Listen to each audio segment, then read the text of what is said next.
What advice would you give to an aspiring leader? I think the biggest piece of advice that I would give to an aspiring leader is be really, really thoughtful about the mental image that you're projecting for yourself, about the type of leader you want to be. So I'm going to get a little bit researchy for a little bit, but you're going to have to bear with me. Irving Goffman was an author, researcher, sociologist, and in 1959, he wrote this like seminal work called Presentation of Self in Everyday Life.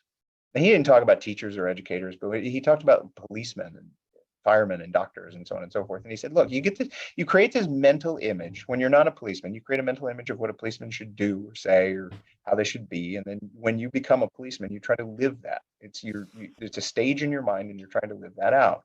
And when I read that, I'm like, oh yeah, that was me as a teacher for sure. First few years as a teacher, I had no idea it was a presentation of self in this mental stage.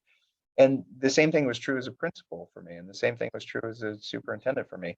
And the reality is that if you are looking to antiquated paradigms, to answer your question, if you're looking at antiquated paradigms of leadership and you're setting up in your head that that's how you should lead, then your first couple of years in leadership are going to be fraught with all kinds of problems, just real struggles that you don't have to go through.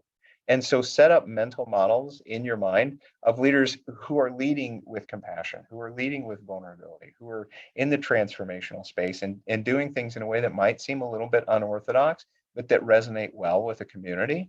And try to follow that type of leadership, because you'll be setting up a much better mental model for yourself and have a lot greater success right out of the gate.